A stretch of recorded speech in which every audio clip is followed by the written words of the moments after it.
Hey everybody, it is me, Jax, your favorite comic book artist's favorite comic book artist. I've got two Terminator blanks, and I'm kind of working on this one based on a sketch that I had done earlier. But then I had this other great concept for just the eye and the nose, and that is going to be the subject of this sketch. I think they only had 3 blanks at the time, so I am going to try and do this proper like. Let me move my laptop. Was actually, probably by the time you see this, it'll, there'll be another aspect to it. But, was doing something with my laptop over here during work. And I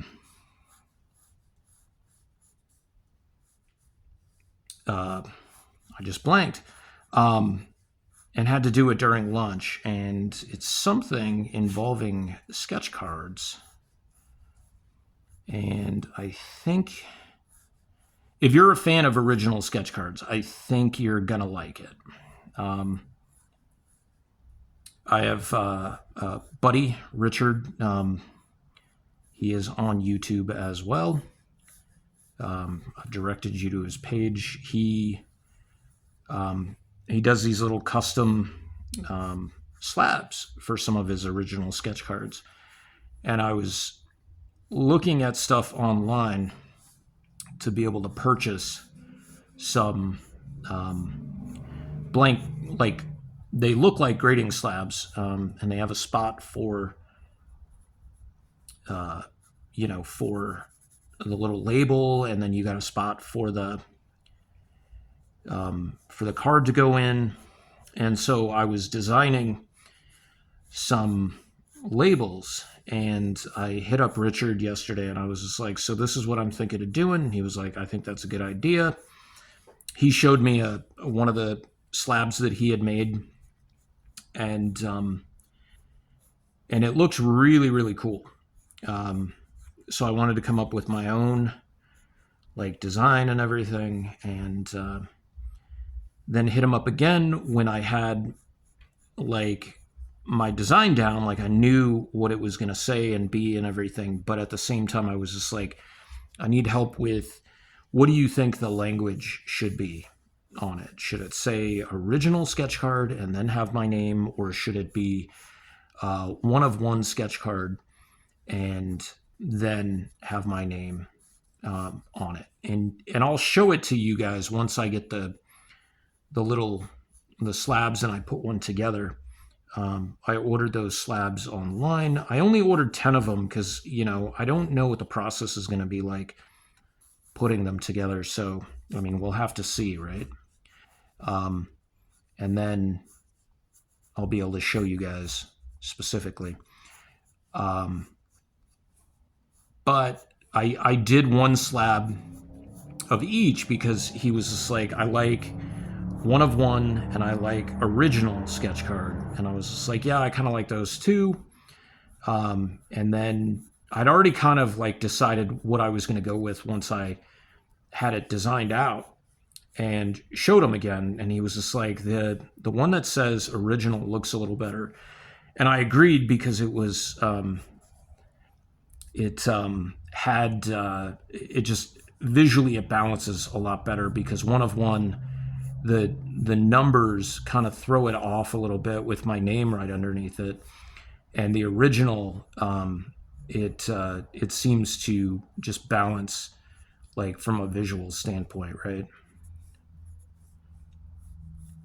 So anyways, yeah, I've had these covers for a while, and I've been wanting to do something with them.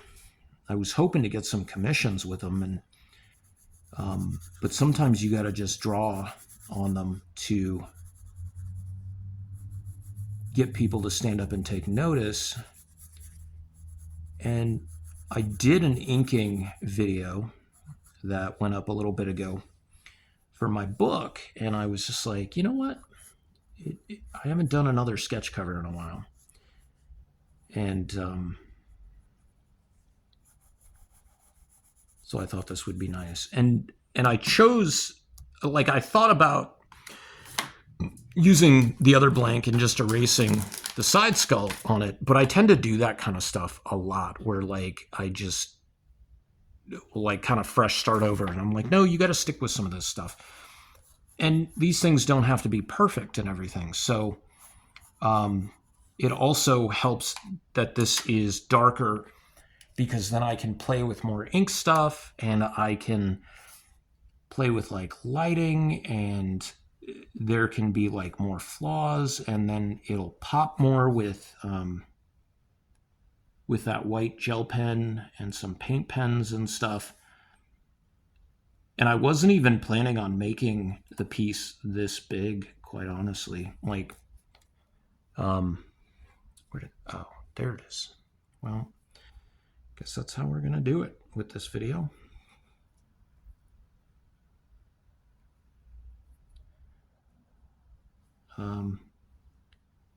But yeah, just trying to get the ink flowing on these. Like,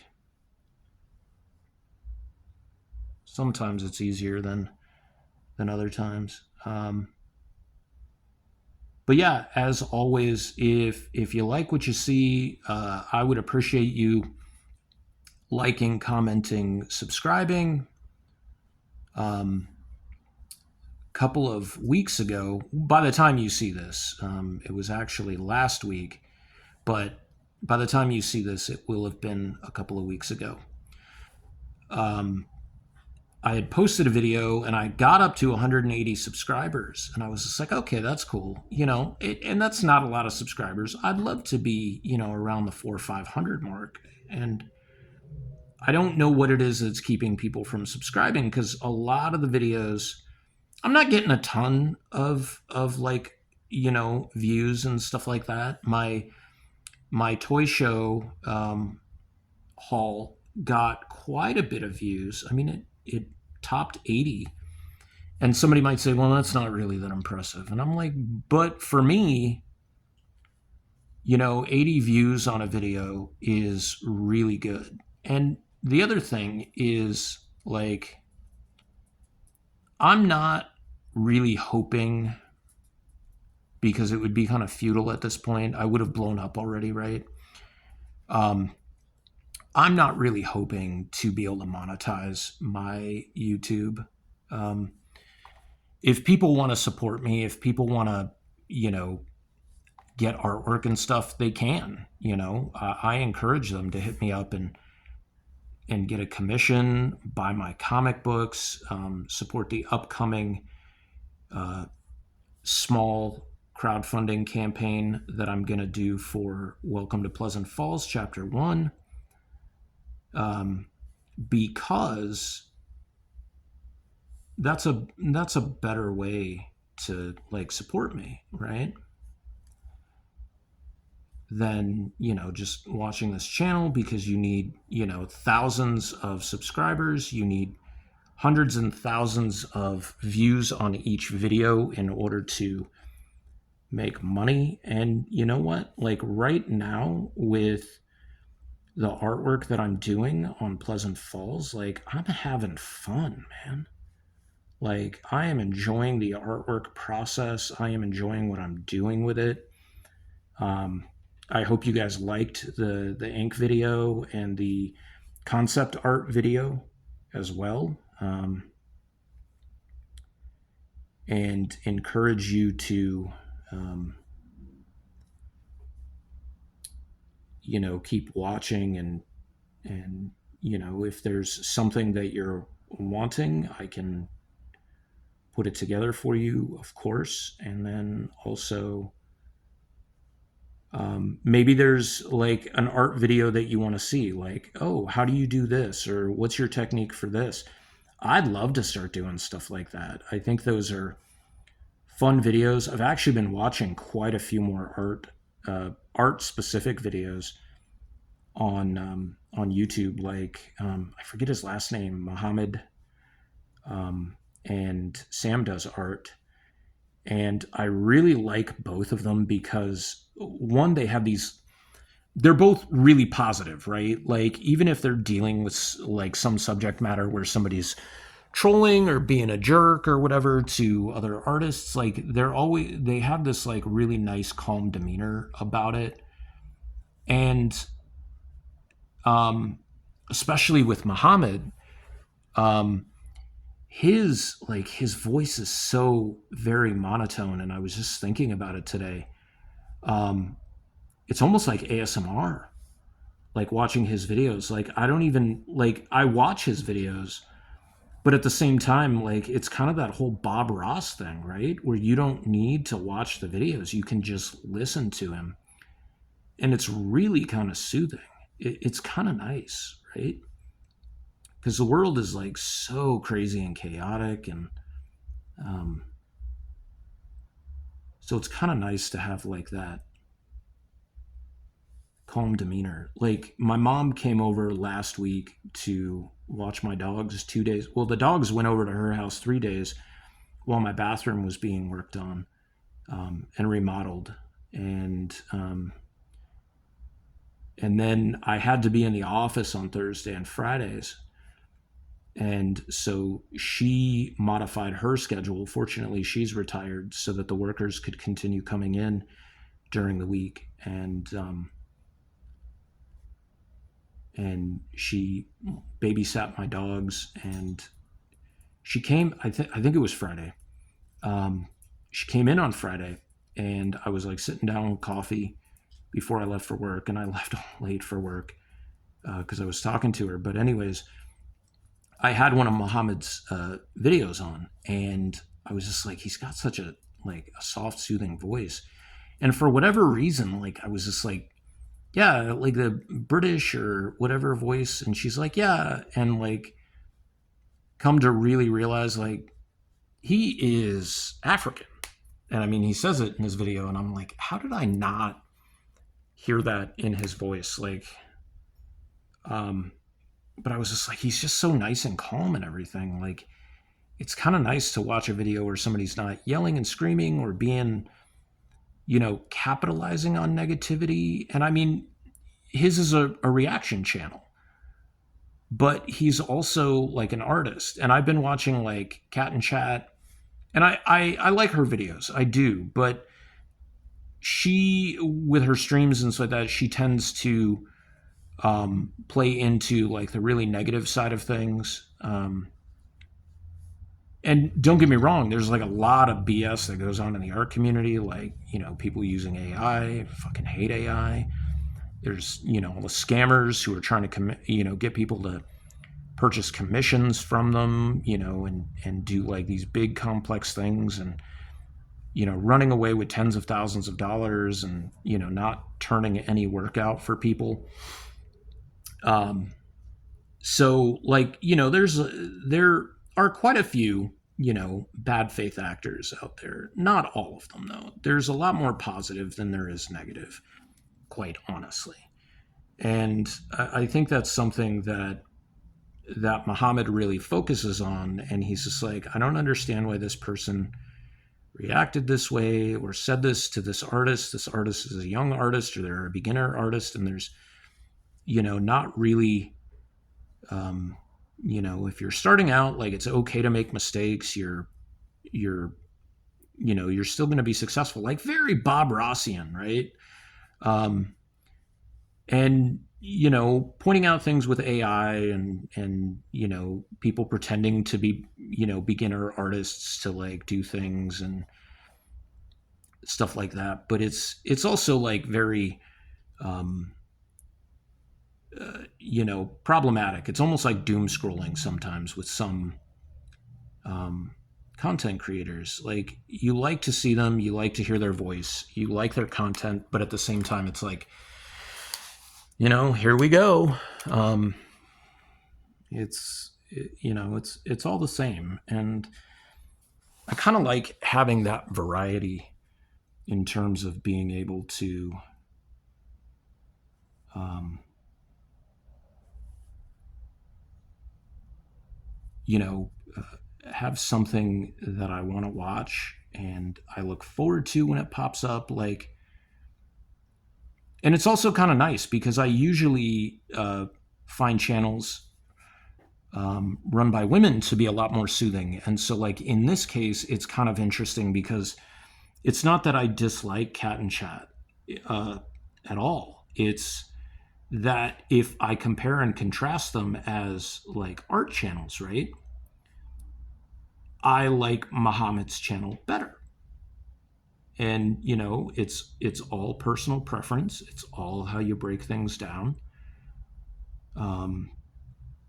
But I think with a lot of the stuff that I've been working on myself for the past several years, in therapy and stuff like that, is I don't have to be this overwhelmingly like angry individual. Like, it doesn't have to be that way. Like,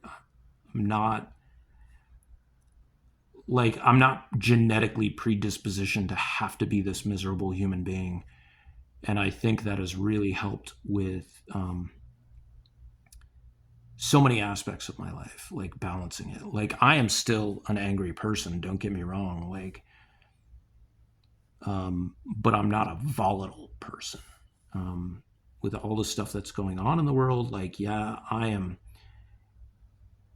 deeply disturbed by it. And, I want to be out there and I want to be making a difference and I want to be protesting and, I mean, my channel's not monetized anyways, but I'll be down to punch a Nazi or two, or three or four, or all of them if I get a chance. But it's like, at the same time, there is that time and place to lose it. And if I'm going to be doing artwork, my artwork is only going to suffer if I'm in a bad state of mind. I can't create like with a clear. I can only create with a clear head. Like, it's kind of like they say when you cook, like, and you prepare food and stuff like that. Like, you can tell. Like, you have to cook with love, right? Like, if somebody's not cooking with love and their anxiety is up or they're mad about something, like, you can tell. And I'm like, yeah, you can. Like, food definitely tastes different. So bizarre, right? Like, it's very, very, very bizarre. But, there it is. It's right there. So we're gonna get in. You know what? I'm gonna go ahead and just map this out. Anyways, I don't want to, but we'll go over it with either the gel pen or the white pen. White paint pen, I should say. But yeah, like, I used to, and sometimes I still am. I'm not gonna say I'm not. Still, caustic and maybe not yelling and screaming on my videos. Being a lot more vocal. I have no idea what I just broke. Something snapped off there. That's not good. Oh, I know what it is, and I'll find it later. Okay. It's one of the clips on the binder clip. Okay, so what am I looking for? So I don't know how well the color is going to show up, but like, obviously in this lighter area, you're going to get more. So we're going to pull more highlights out of these areas. So let's go ahead and erase.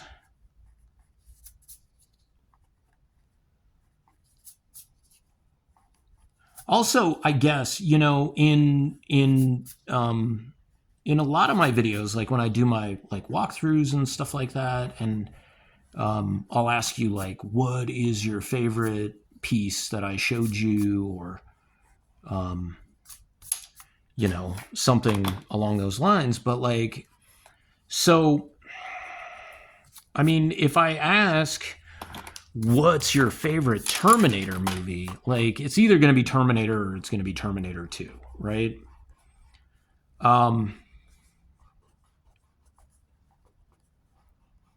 So I guess my question should then veer away from being, something along the lines of, well, what's your favorite Terminator movie? And you can't say. So I got to be honest, man. I really liked Dark Fate. I thought it was a really well done movie. I loved that they kind of did the continuation of the timeline anyways, and like it was kind of like the beginning of Endgame, where it's just like, you have to deal with it. Everybody has to deal with whatever just happened, right? So if you saw Dark Fate, what did you think about it? Did you like it? Did you not like it? Dropping stuff all over the place and packing this cart chock full of stuff. What was that called? So we are looking for, not that one, cadmium 596. Yeah, what did you think of Terminator Dark Fate? It's part of that ongoing trend in Hollywood of kind of doing the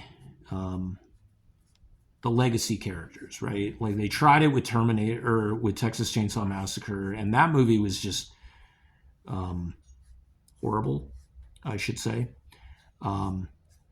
because like the big issue with it is the woman who played Sally Hardesty, who was supposed to be portrayed in the movie. I mean, she was the character, like if you did the math and everything, she was in her 70s, right? And I'm not saying a 70-year-old person can't be a badass, but like, come on, like it's a little different than, Andy Barclay, being in like his 30s or his 40s and staying on, being prepared for Chucky to come back kind of thing. And, then just kind of going with that. So with Dark Fate, you get, Linda Hamilton, you get Sarah Connor, what was it, like 91 or 94 or something like that. I forget, because they play with the timeline of when Terminator 2 took place. But anyways, after the events of Terminator 2, they go down to, I believe, Nicaragua, or down in Mexico, like along the beach, and Terminator shows up and kills John. And so then Sarah has to go through like, the rest of her life. The Terminator was already sent, prior to or during the events. Like they sent another one out and took him out, right? So she's dealing with this fallout and everything, and then you've got like years and years later, you've got the characters who are the central part of the story. The ones who are going to be affecting the resistance and leading the people and stuff like that. And it was kind of a nice twist, because it had an interesting message to it, where like Sarah was the survivor that she was because she was the mother of the leader of the resistance, whereas with the woman who is the key point in the movie is the actual the reason that the resistance is where it is, right? So that's not it. It's RV 687. So it's the same number, but it's RV. So then you have the protector who comes back as well, and just like the story and everything. And I thought it was really interesting and well done. And Mackenzie Davis was really cool as well. So, that in my mind, that really helped. But it was kind of just like a way different story, right? Like, so yeah, I guess, yeah, my question is, what did you think of Terminator Dark Fate? Did you like it? Did you not like it? And why? Um, I enjoyed it, like I said. And for some reason, now I can't find, what is it, the M11? Where are you? MG11, MG30. I've got the 30 in my hand. There it is, because it doesn't look anything like that. That's why.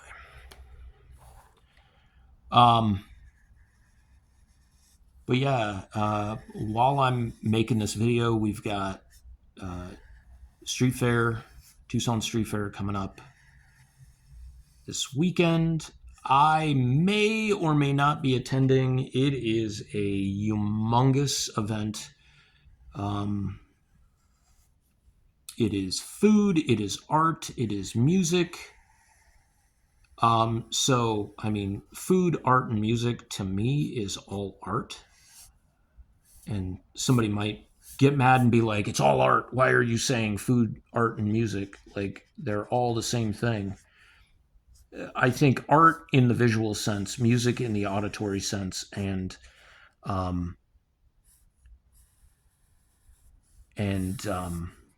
food in the taste sense, right? Like, I think we can agree that way, at least, that they all represent different facets. So that's going to be the big hard part for me right here, right? But if you watched my toy show haul video, then you would have seen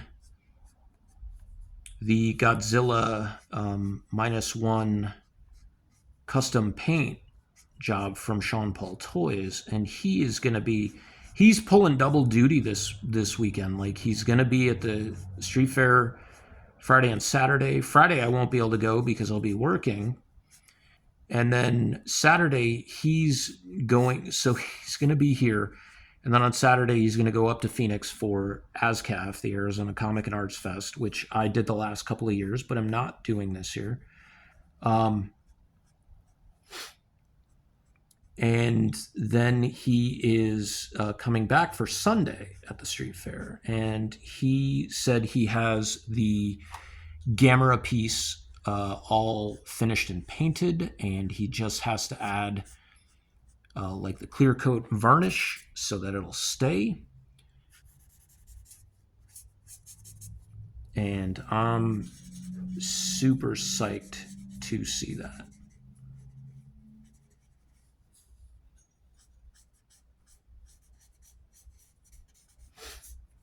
I don't want to put a whole lot of tone into this because I really want the blacks and the color and the white to pop when I add the white. And kind of the nice thing, like, it's something that I tried years ago when I did a redesign of Omega Red on an X-Men cover, and like I was coloring his Carbonadian tendrils, and I got really frustrated because, like, I put too much black on them at first. And I showed somebody and they were like, dude, just go crazy with it. And so I did. And it looked so badass afterwards. I mean, I feel it looked badass. Nobody has purchased it yet, but maybe that's just because Omega Red is not a super well-known or popular character. But I dig him. So then we're also to make some dimensionality. We're going to throw this in here. I like, even though this thing, the T800s, like, they are chromed out, man. Like, you ever see the end of the first Terminator movie? Like, that thing is chromed out. Like, it's crazy how, like, bright and shiny he is, right? So,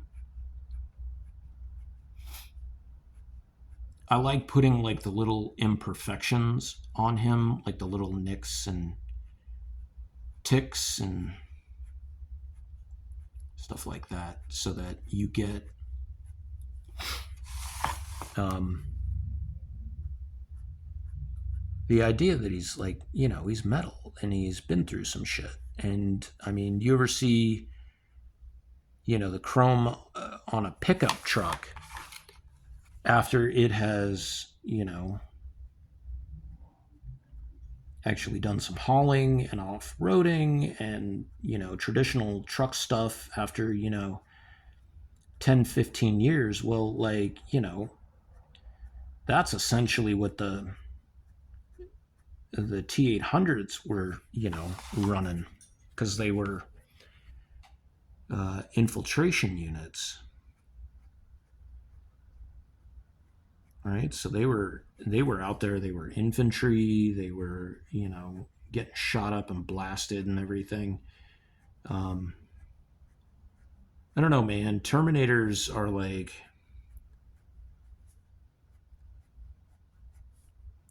probably like one of my favorite properties.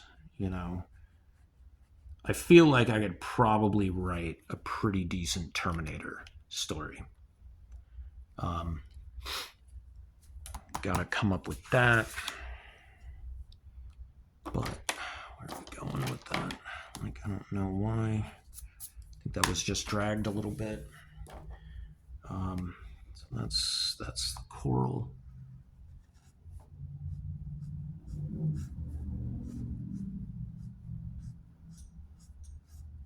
Um,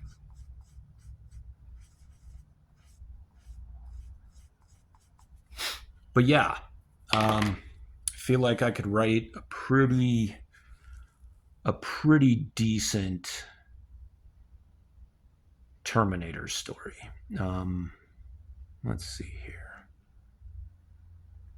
So we got 51 and 100. 51. Um,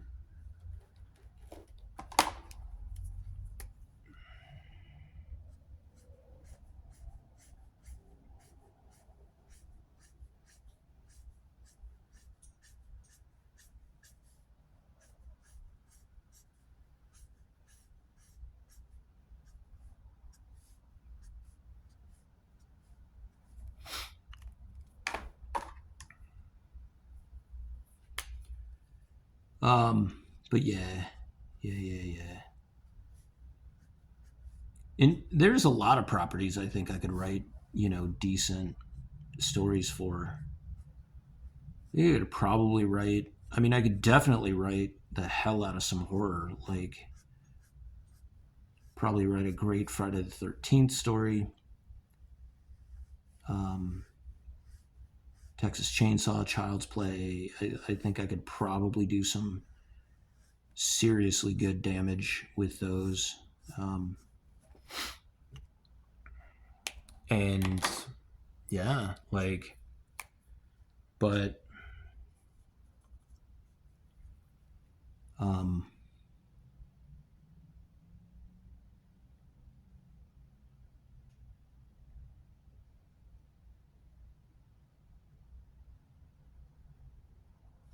so that's the part I think is going to be the problem right there. Is gel pens aren't really used to fill.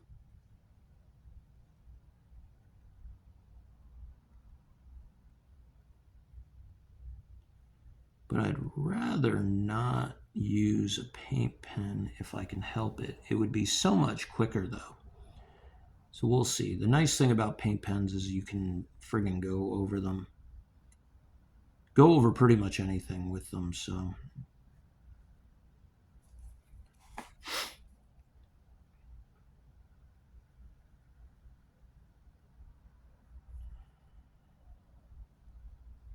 I'm also unless something drastic happens, not going to be at Phoenix Fan Fusion.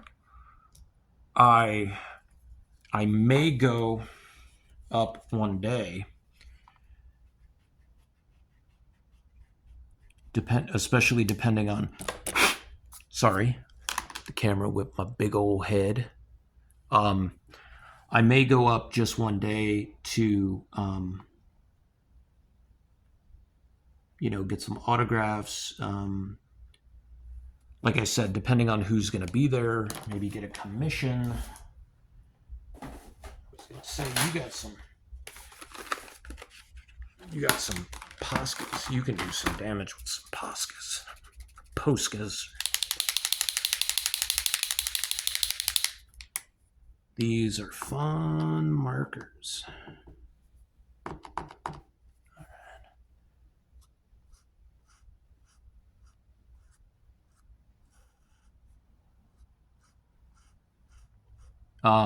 But yeah, I may go up one day, maybe like Saturday since it's the big day.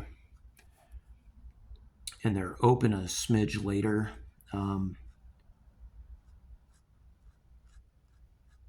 So I can check some stuff out and, get some autographs, stuff like that. But yeah, I don't know that I'm gonna do some, major destruction or anything like that, right? There's no real need. I'm also pretty satisfied, right? Phoenix Fan Fusion, if, they don't give me a table this year, that's fine. They gave me a table the last 3 years. And this year, I probably, even though I may have the book out, chapter 1 out to the printer by then, because I'm now officially, as of today, but by the time you see this, I'll be way ahead. I am over halfway finished inking chapter 1. Chapter 1 is the first 24 pages of the story that you will eventually see in total with the release of the entire saga, hopefully next year. I think that's looking okay.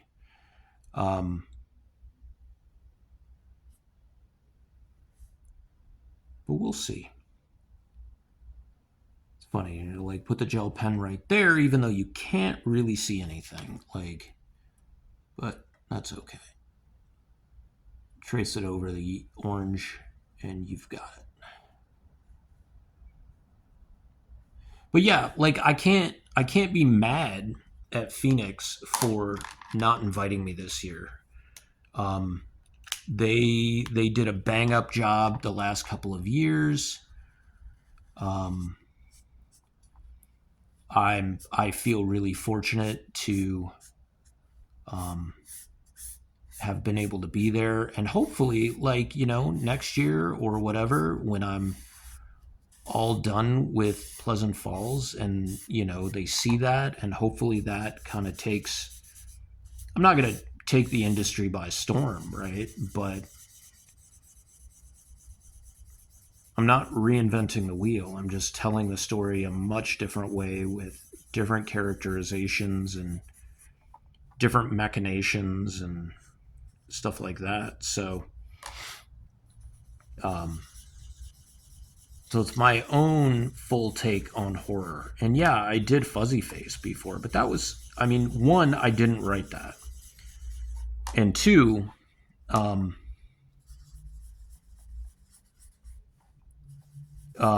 it was comedy horror, right? Which is a little different. So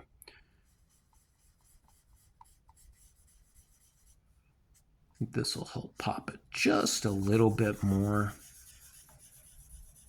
And then you can always throw some of that in there to give you some more tone, like under the eye or at the edge of the brow ridge.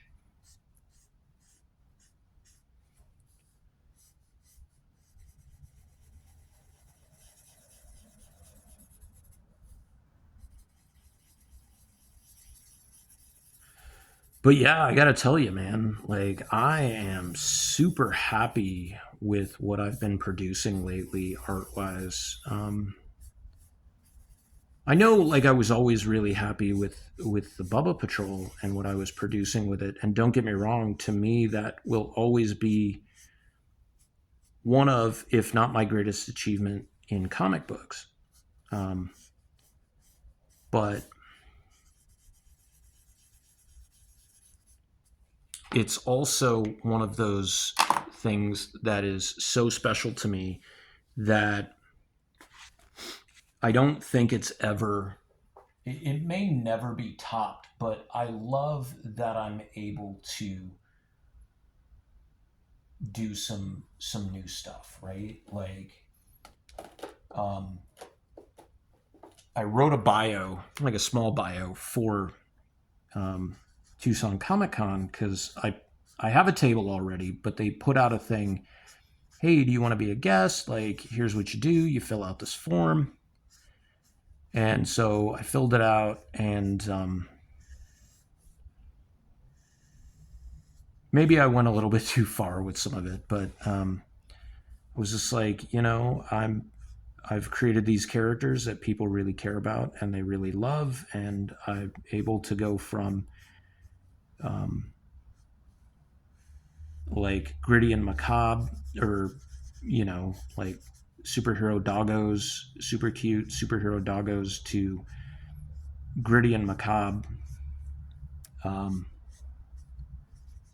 and back again without issue, in the blink of an eye. And somebody might say, well, that's, really egotistical, or that sounds really snarky or whatever. But it's like,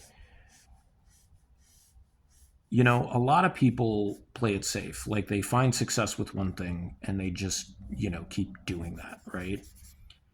And again, like I'm not throwing shade at those people. Like more power to you. If you find success doing something and you're happy to continue doing that, that's totally cool. But if you have other interests and other loves and stuff, and horror is a big thing for me, and I want to tell a story a specific way and, get my point across. And maybe the next time I tell a horror story, it will be with a final boy.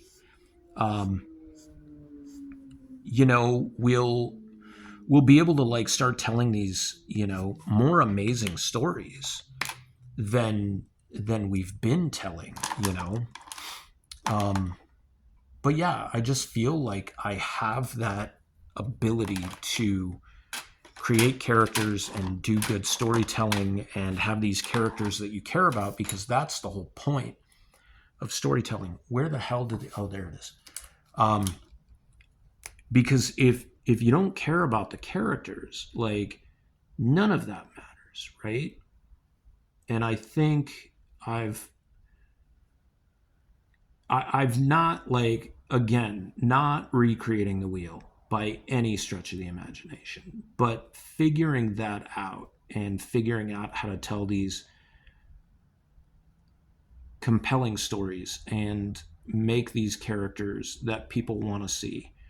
Because there are people who are waiting for me to put out Welcome to Pleasant Falls. And the great side of that is this is where it gets a little complicated, but I was doing this so I could tell the story and switch up the final girl, like not have to do, the blonde haired, blue eyed, white final girl. Like I wanted to tell this story differently, and I wanted to have a different protagonist and everything. And with what people saw in the story within the story, the like one shot that came out last year, or in 2023. Jeez, it's already been 2 years. Um, like they've come back and said, well, when's the next one going to be done? Like, let me know when it goes to crowdfunding because I want to back it. I'm really interested in seeing where this goes. Like, I really like the character. It's this really solid concept. So it really makes me happy that something that I did in a selfish way, because this is the story I want to tell, not the story I think people want to see. Tends to be those stories that really transcend that for me with readers, because they sense that authenticity with it, I guess, right? And that makes them want to tune in, which makes me super happy. People want to read my stuff and people want to pay for it and give me money for it. Like, heck yeah. I mean, it's a great feeling when people want to read your stuff and they like it and they want to want more of it. But at the same time, it's an even better feeling. And this is something that might shock you, but it's amazing when people want to pay for your work and they like it that much that they're like, I am going to plunk down money. I have, a billion and one things that I can spend my money on. And your work is one of those things that I am going to spend money on.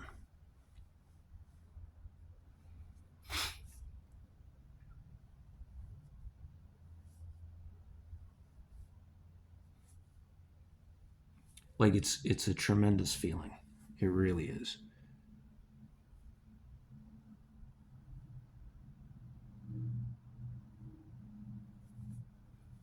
So,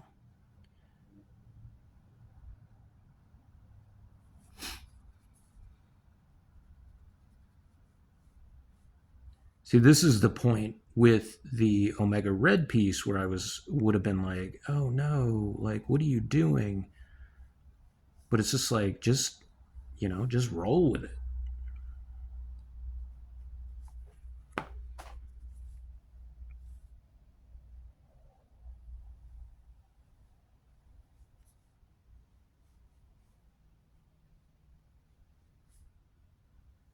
It can be kind of therapeutic at the same time, right? Like, talking to myself, talking to you guys, but I'm talking to myself essentially. And it's like almost a free therapy session. And you guys get to see artwork. So it's a win-win, I think. I mean, I don't know. Maybe it's not a win-win for you, but for me, it's a win-win.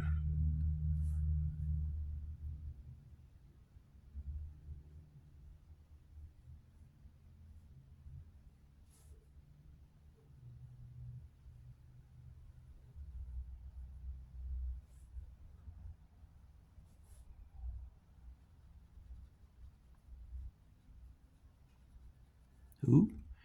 Well, that's the nice thing. That's kind of the nice thing about that gel pen too, is you can color over it. It's kind of a nice save, but then you can gel pen back over that at the same time.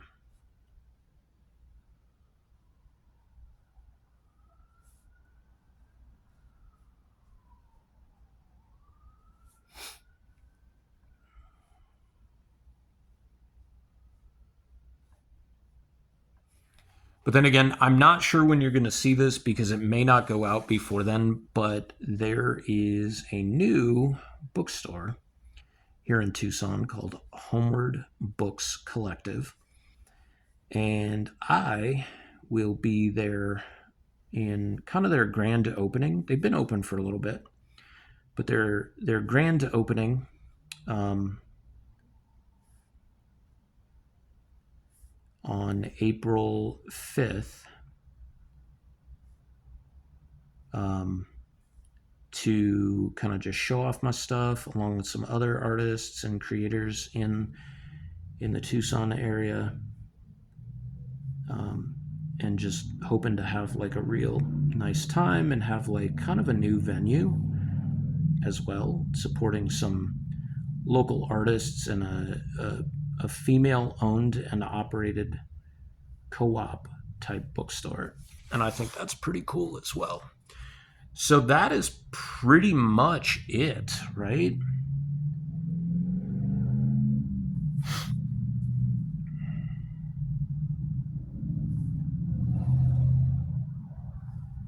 I always like to do these like little, almost like oxidizing, oxidizing.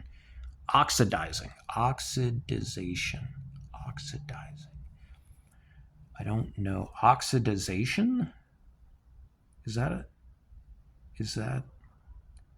the correct term? If you know if that's the correct term, throw it up in the comments.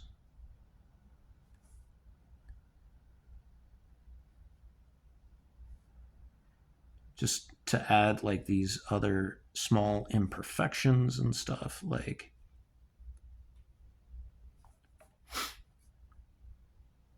I don't want to do too much like right here. I don't want to kind of give him the like a look of a a Hitler stash or anything. Although I mean with it being supposed, it's an evil thing. It's it's a mecha corporation that's killing humanity. So it, in a way, it'd be kind of fitting.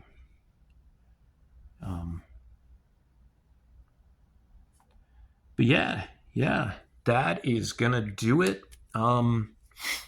Let me see here. I wish I had like a red, like a metallic red.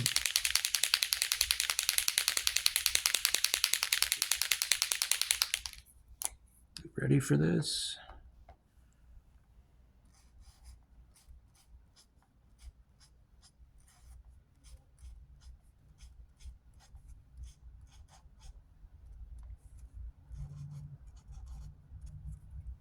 There you go. Cue the music.